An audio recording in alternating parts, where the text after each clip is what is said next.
रावणाला महाराज आणि नक्की युद्ध होईल. युद्धाच्या ठिकाणी मला मारेल आणि सीतेला राम घेऊन जाईल. बोला निद्रा न लगे से जैसी करता से उठती बैसी तब देखिले काळे मेसी मग चरणाशी लागला. चिंता लागलेल्या माणसाला जेवण जाईना, झोप येणार आणि त्याला मन लागणार कुठंच. महाराज चिंता लागलेला जळून जाईल पण चिंता लागलेला जळत नाही, काही उरत नाही. चिंता फार मोठं दुःख आहे. राजा रावणाला चिंता लागली कशाची? काही दाणे नाहीत म्हणून, लेकरं झाले नाहीत म्हणून, पोरगी नाही म्हणून, काही लग्न झालं नाही म्हणून चिंता ती नाही. महाराज परक्याच्या बाईची चिंता लागली आणि राजा रावण असं चिंतेत बसला असताना एक सोयरा घरी आला. राम राम म्हणलं. कोणाला? रावणाला. कारण मी दिसला. काय झालं? चारी मुखी सरतीला दाढी कतल करा थक थकित नेत्र गोळा जैसे विंगाळ खदिरात. रावणाला 10 तोंड आलेल्या सोयऱ्याला 4 तोंड. काय कमाला मला सोयर पण बी तसलंच पाहिजे. उगाच म्हणा कसलं बी. राजा रावणाच्या घरी काळनेमी नावाचा सोयरा आला. रावणाला मोठा आनंद वाटला. मुखी संसामिता ती निर्लचारी हात केसनीय कठीण ते उभे दिसत काळनेमी नावाच्या राक्षसाच्या भाल्यावरच्या सारखे होते. मला सांगतो ऐका तुम्हाला. काळनेमीनं जर असं केलं गणेश मामा तर 2 किलोमीटरचे लोक कापून टाकीत गेले. एवढे केस तिखट होते. इकडून असं केलं होय महाराज, इकडचे माणसं कापून टाकत होते. एवढे अंगावरचे केस भाल्यावरच्या सारखे होते. आणि तो काळनेमी आल्याबरोबर रावणाला मोठा आनंद वाटला.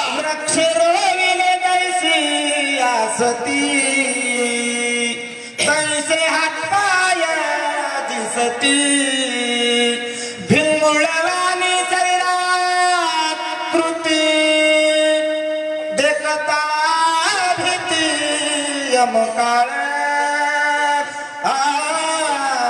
काळनेमीचे हातपाय केवढाले होते म्हणलं, मोठ्या झाडा एवढाले होते महाराज.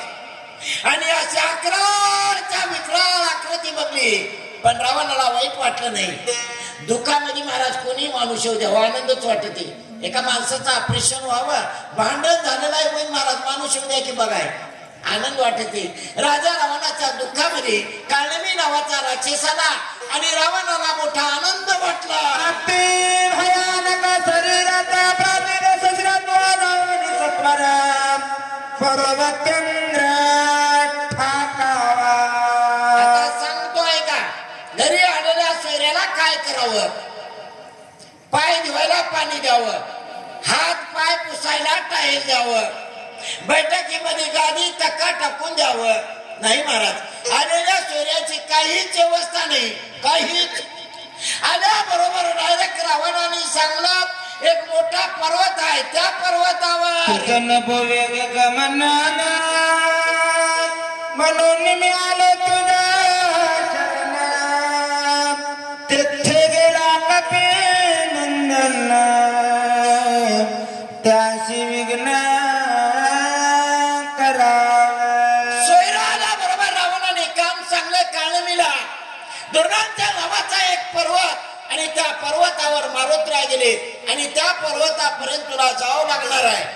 काळनेमी नावाचा राक्षसाच्या औलादीत जन्मलेला होता पण माणसापेक्षा पुढचा विचार करणारा राक्षस होता. ऐकला काय? माणसं असून माणसं विचार करत नाही पण राक्षसाच्या औलादीत जन्मलेला राक्षस विचार कसा करायला? ऐका. विनंती लक्ष्मणा भेदलेश शक्ती उदया येता बसती सुमित्र निश्चिती मरण. ऐकून घ्या महाराज. रावणाने म्हणलं काळनेमी सूर्योदय होण्याच्या अगोदर मारुतराय औषधी आणील आणि लक्ष्मणाला उठवील. आणि मारुतीला औषधी आणायला गेले आणि मारुतीला औषधी आणू द्यायच्या नाहीत. कोण म्हणाले? रावण म्हणाला. कोणाला? काळनेमीला. पण काळनेमी काहीच बोलत. शहाणे माणसं समोरच्याच बोलणं संपल्याशिवाय बोलत नसतात आणि मूर्ख माणसं बोल म्हणण्याच्या अगोदरच आपलं चालू करतात. काळनेमी राक्षसाच्या अवलादीत जन्मला. काळनेमीनं म्हणलं माझ्या राजाचं बोलणं अजून संपलं, मग माझ्या राजाचं बोलणं संपल्यावर मी बोले. याना दिवाळी मंगळा करोनी सवे गवंडाना दिव्या औषधी आणून सवे लक्ष्मण उठविल.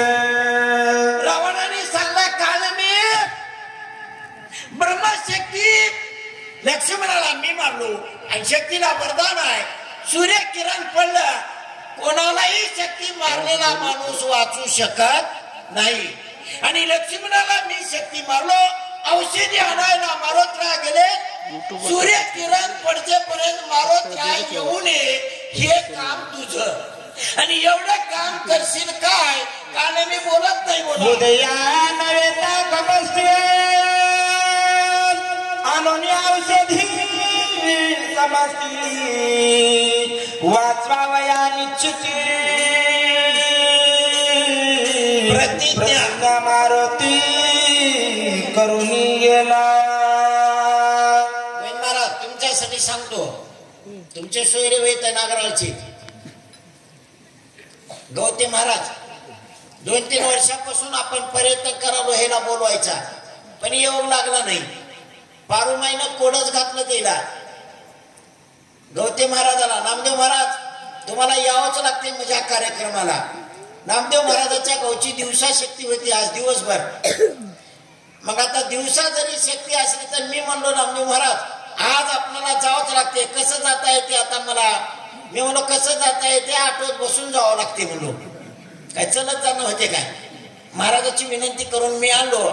आणि खरंच असणार गुणवान आपल्या भागामध्ये वाचक आहेत, रसाळ वाचक आहेत. आज तुम्हाला आमची पोथी ऐकायची गरजच नाही. मग काय ऐकायचं आहे? फक्त वाचनच ऐकायचं आहे तुम्हाला. एवढा आनंद मिळणार आहे महाराज. मग काळनेमी नावाचा राक्षसाला रावणाने सांगलं अरे सूर्योदय झाला लक्ष्मण मरते, जातूस काय करतोस सांग मला.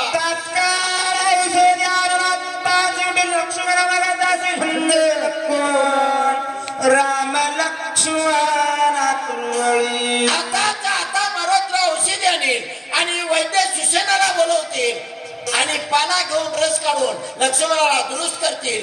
तुझं काय म्हणणं?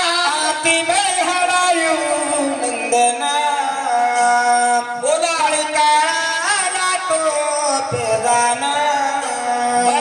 बलिष्ठाचं करला नरगाना त्याशी बोला झुंजला. काळनेमीला सांगतो राम तुर्बळी, सुग्रीवा तुर्बळी, अंगदा तुर्बळी, एकापेक्षा एक बलवान युद्ध करणारे रणयोधे आणि औषधी आणून लक्ष्मणाला उठवल्यावर नक्की मला मारतील. आणि मला मारल्यावर सीतेला घेऊन मी काय सांगायला ऐका ओवीचा अर्थ बघा. परक्याची बाई चोरून आणलेली तिच्या मालकानं येऊ नये एवढी काळजी रावणाला लागली. आता उलट सांगतो गैन महाराज, ह्याच्यापेक्षा जास्त काळजी आपल्या घरच्या बाईची लागत जाऊ. चला कपटे करोनी ब्रह्मशक्त्या कलिला हे उर्मिला पतित वकारे सागरे हातो हाती उदयाचा दष्टी न येता. लवकराच्या लवकर असणार जाप सूर्योदय होण्याच्या अगोदर औषधी घेऊन येईल आणि औषधी घेऊन येऊन लक्ष्मणाला दुरुस्त करेल. उर्मिला पती म्हणाले महाराज इथं उर्मिलाचा पती काय भाग्यवान म्हणावं बाई. या बाईचं गणेश मामा रामायणात नाव आलंय. बाई कसली असल आमच्या घरच्या बाईचं नाव गलीमध्ये निघणार. ह्या बाईचं नाव रामायणात आलंय. तुका म्हणे पतिवर्तान तिची देवावर सत्ता. एवढा अधिकारी आमच्या माईचा आहे महाराज. ऐकला काय? पण आमच्या घरच्याचं नाव कधी गल्लीत निघत काय कारण असेल म्हणून उर्मिला ज्याचं नाव नाही बायकांनी पोती ऐकावं आणि आपलं बी नाव कोणाच्या गात्यात पडावं असं वागावं, बाकी काही नाही महाराज. मग आमच्या बी बाईचं नाव कवा कवा गल्लीमध्ये निघते, कवा कवा निघते, हमेशा निघणार. काय म्हणून निघते? ह्या बाईला भांडण करायला जोडी नाही म्हणून, बाकी काही निघणार महाराज. गात्यात काही नाही, फक्त माथ्यामध्ये येते उर्मिला पती. अरे उर्मिलेचा पती म्हणजे लक्ष्मण राणा उठवण्यासाठी औषधी आणणार आहे. सांगून जातो मामा, आता मला कवा उठीतील माहित नाही, सांगून जातो उर्मिला पती, एवढ्यावरच सांगून जातो मी तुम्हाला. बाईमुळं बायकोमुळं मालकाचा मोठेपणा आणि मालकामुळं मालकिनीचा मोठेपणा, अशी जोडी लागावं लागते महाराज. नाही तर खिळीवर वडणारी जोडी काही कामाची नाही. मोठेपणा असावं एकूण एकाचा. एका गल्लीमध्ये एक डॉक्टर राहत होता, डॉक्टर. आणि डॉक्टर असल्यामुळं डॉक्टरच्या बायकोला लोक सगळे म्हणायचे डॉक्टरीन बाई. बघा गता, तिला डोसक्याची गोळी बी कळत नाही, पण डिग्री मालकामुळं. आणि महाराज दुसऱ्या गल्लीमध्ये एक मास्तर राहत होता, मास्तरच्या बायकोला लोक सगळे म्हणायचे मास्तरीन बाई. तिला कपाचं बी कळत नाही. काय अवघड आहे, नाही तर कोणी तर मास्तर राहील आणि मला येऊन उभा करेल. टीका म्हणून करत नाही, मी सांगतो ऐका महाराज. महाराजाच्या बायकोला महाराजीन बाई. हे बाई कवाच पंढरपूरला गेली नाही. काय डिग्र्या महाराज, एकापेक्षा एक डिग्र्या येतात. असंच मी आंध्रामध्ये गेलो आणि असंच हे अध्याय सांगून असंच थोडं उर्मिलेवर बोललो मी. एका बाईला आवडलं आणि आरती झाल्याबरोबर ते बाई माझ्याकडे आली, महाराज घराकडे या चहाला म्हणली.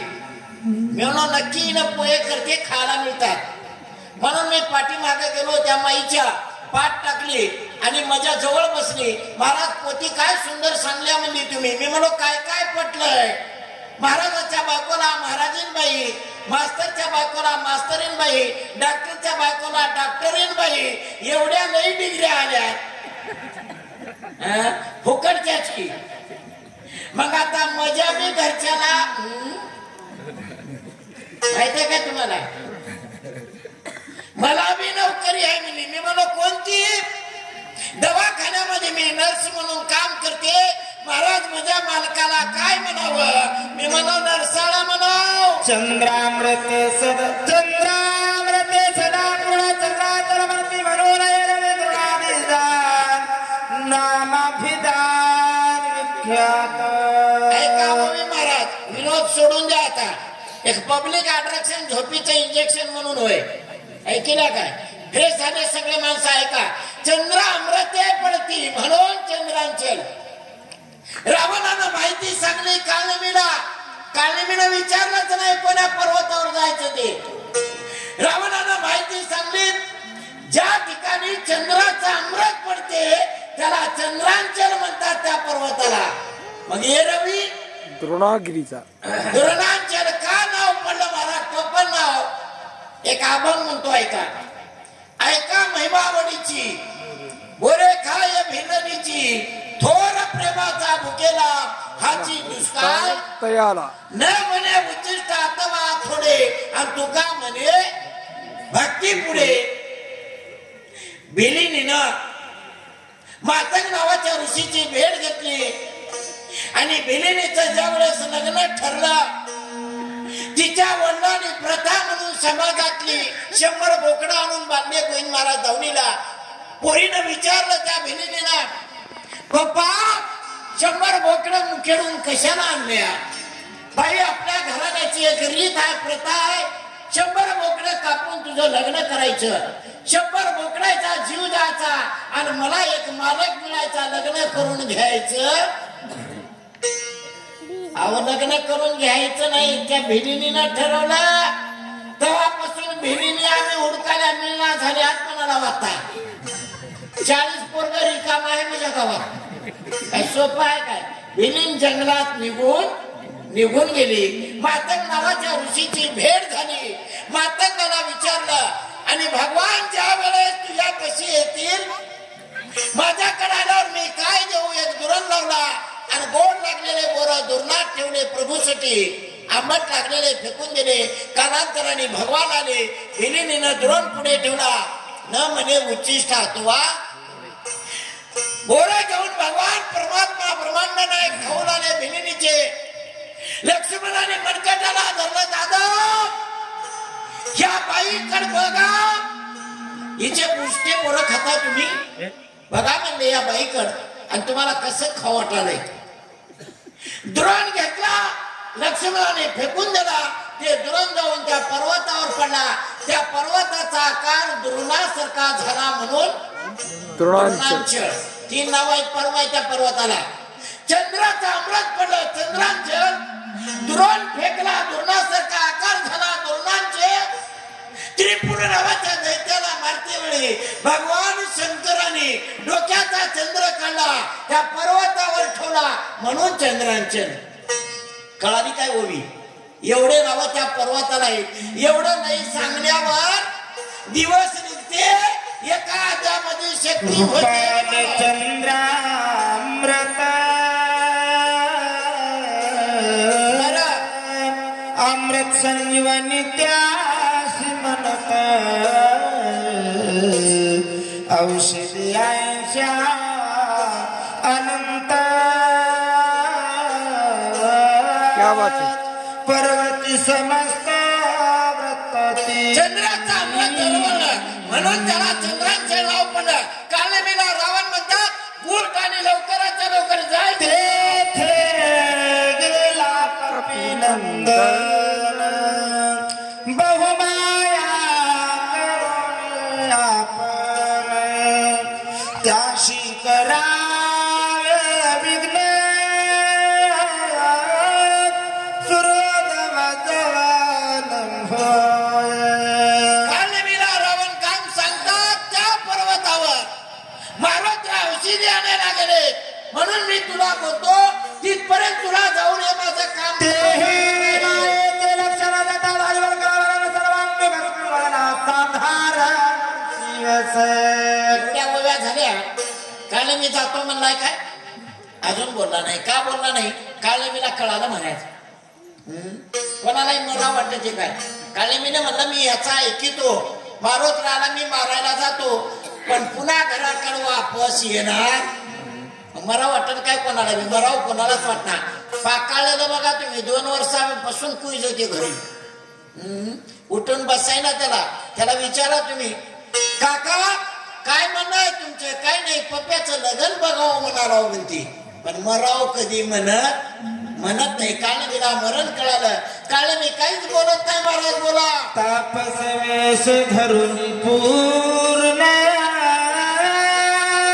करावा श्रम निर्माण. गोवावया कपिनंदन मायापण करा. काल मीचं ट्युशनच घेतलं महाराज कोणा रावणानं. मारत रायाकडे त्या पर्वताला जाते वेळी सुशतळा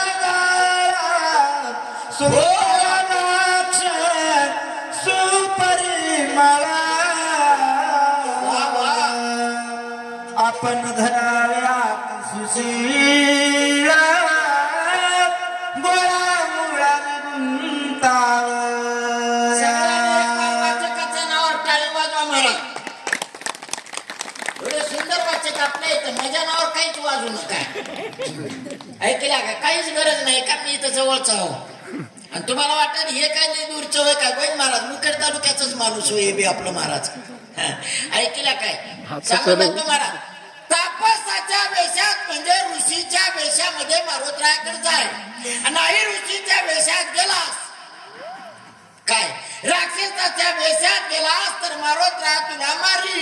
निष्ठा नावावी ब्रह्मज्ञान कथे शिवनावार गुणनंदने त्याचे शिवगहन कपिनंदन विगुंजन. कुबडी पावडी कमांडलू सगळी तयारी कर. ऋषीच्या वेशामध्ये अंगाने विविध लाव आणि महाराज होऊन बस आणि मारुतराया तुझ्याकडे निश्चित येऊन बोलते.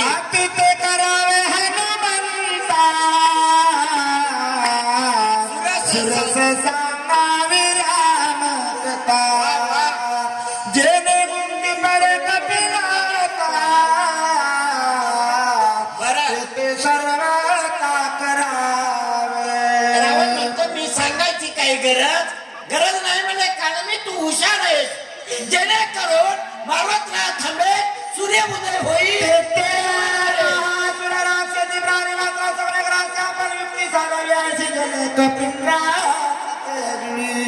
ऐकिला काय नाही मारोत्राला प्रयत्न हा नाही जमला तर दिवस निघजेपर्यंत मारोत्रा नाही थांबला तर जरतरची भाषा वापरली. पर्वताच्या पायथ्याशी एक छोटस तळ आहे सरोवर आणि त्या सरोवराच्या ठिकाणी एक मगर आहे. मारोत्राला पाणी पिण्यासाठी तिथपर्यंत ने मारोत्रा तळ्यामध्ये पाऊल टाकल्या मारोत्राला काटकन गिळून घेईल. औषधी समीप सविस्तर जळ संपूर्ण सरोवर सुंदर कमळी मनोहार तेथे कपिंद्र पर्वताच्या पायथ्याशी छोटासा सरोवर म्हणजे तळ आणि त्या ठिकाणी पर्णकुटी बांधा. महाराजाच्या वेशेमध्ये तुम्ही बसा. मारोत्रा महाराज म्हणून तुमच्या दर्शनाला येतील. शिखरागती सर्व प्रकारे असे शक्ती देणे मला पाणी मारते ते युक्ती साधावी. महाराज रावणाला काळणी बोलतच नाही. एवढं बोलल्यावर सुद्धा रावण कटाळायची येणारी जाऊ दे म्हणजे मी काही सांगत नाही. एक तर सूर्य उदय व्हावं लक्ष्मण मरावं नसेल तर मारोत्राला तू मारावं. दोन्ही पैकी एक काम कर. मी तुझ सांगो कपट गती तू केवळ कपट मूर्ती ते माझी काय युक्ती सर्वता मारती मारा. मी तुला शिकवायची गरज नाही. तू कपटी आहे.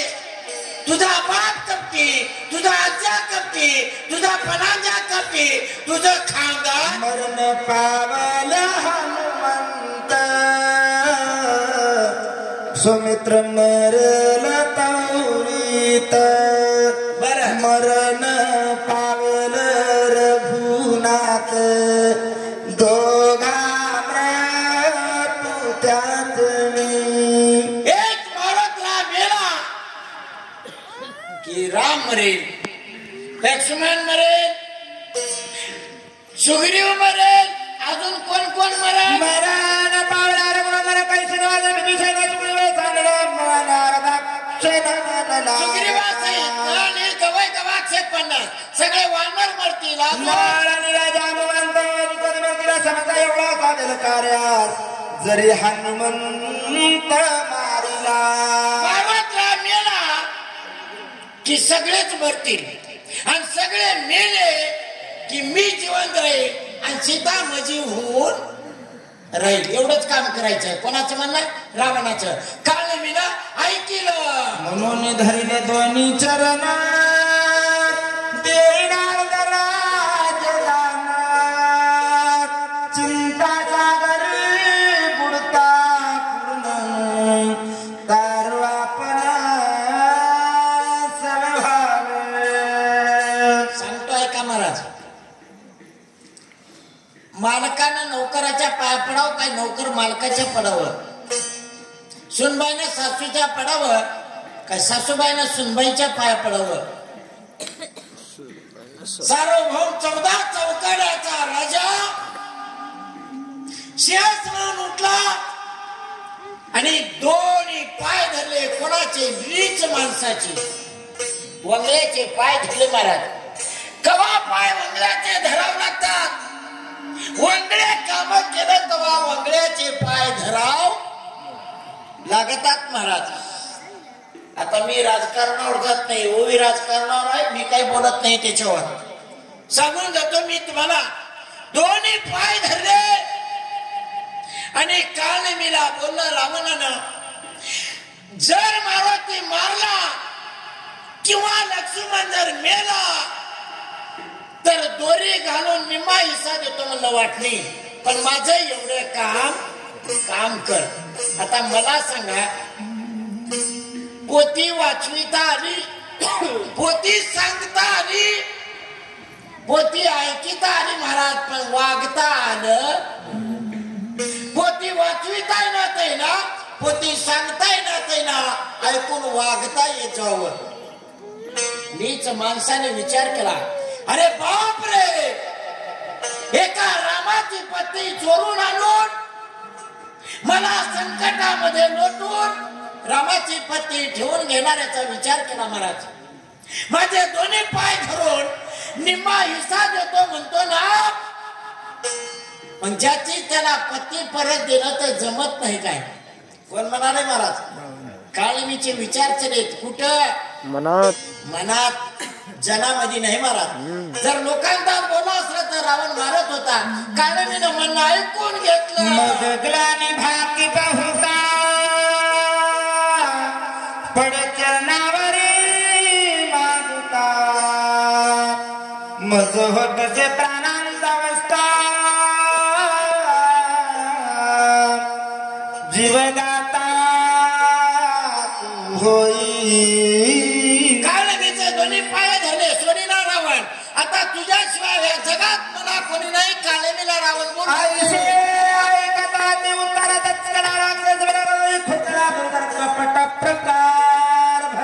काळीमीनं ऐकून घेतलं. काळीमी म्हणते, हे माझा मालक प्रेमान आहे, माझा मालक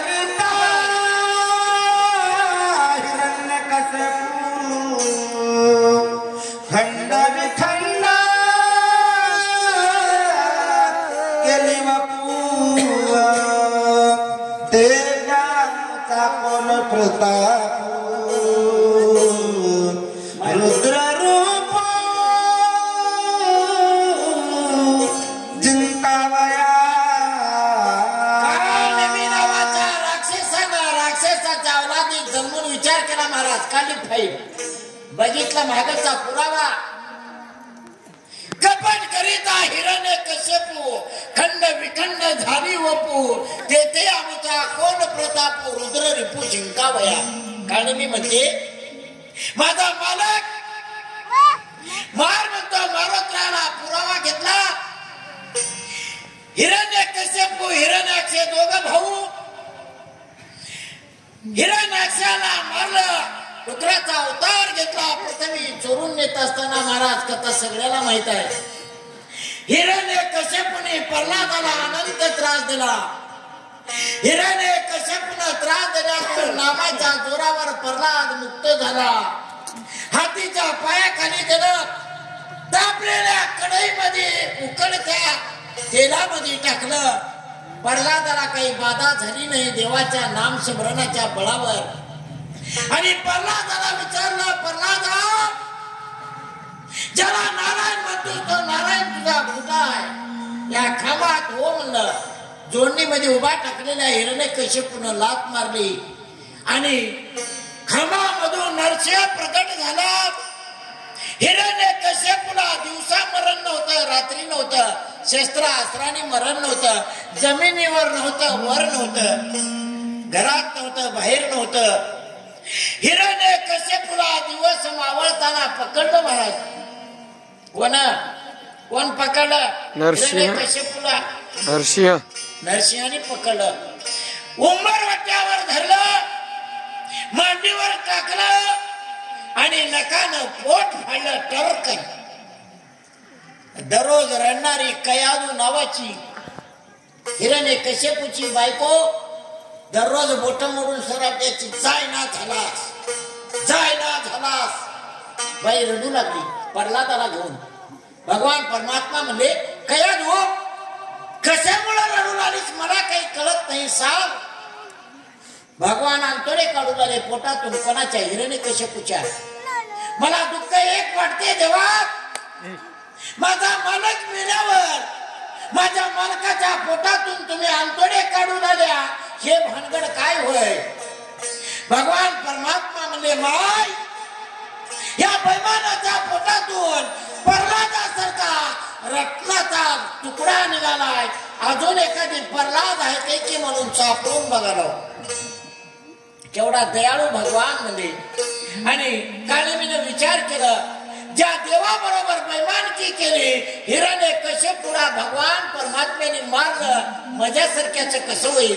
1 नंबरचा कपट, 2 नंबरचा आहे का कपट साधिले अमरेंद्र भगया पिला शरीर कपट साधिले चंद्र क्षरोग थोरा या पिला.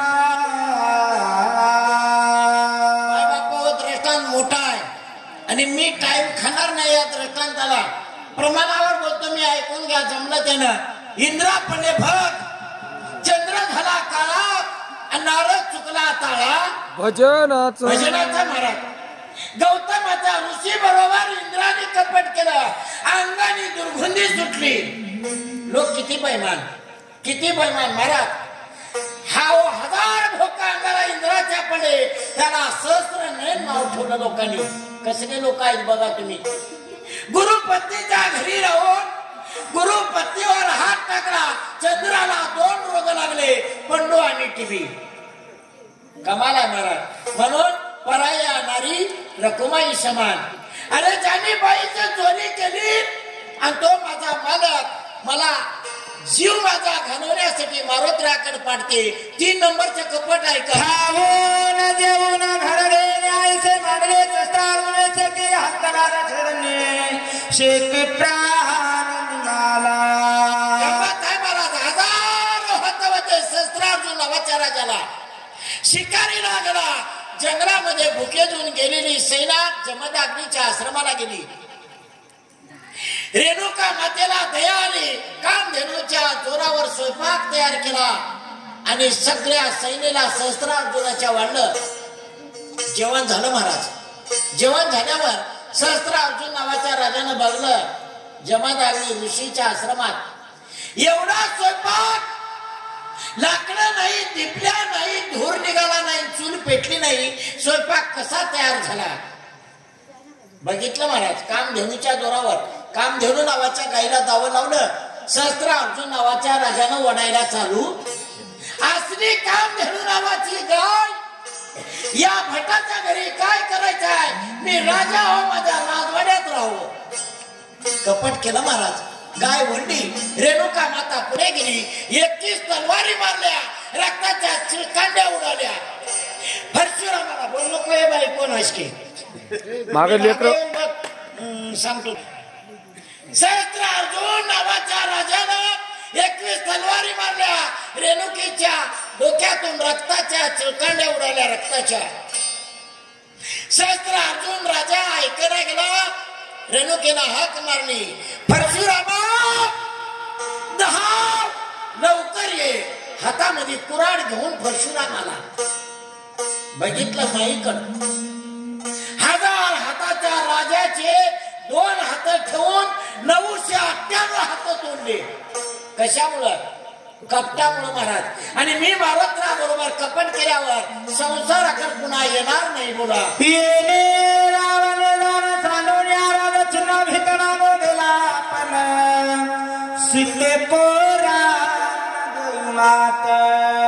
एवढी एक ओवी सांगतो ऐका आता, समाधान. माझ्या माया बहिणी जमल्यात म्हणून.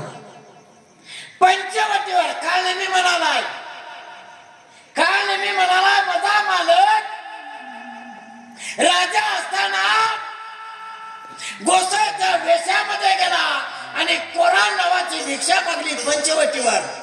3 भिक्षा, कोरान, कांती आणि स्वयंपाक. कोरान भिक्षा मागली आणि मागते वेळी माय म्हणलं आणि भीक वाढायला आली तेव्हा ड्रेसिंग काढून ठेवली. राक्षस झाला आणि बायको होय म्हणलं महाराज. येतो आती त्याची जननी, तिला बायको होय म्हणलं. आता सांगतोय का, सीतेचं हरण केलं एवढ्यावर बोलून जातो मी थोडस. सीतेला घरात राहाय म्हणल्यावर सीता पर्णकुटीत राहिली.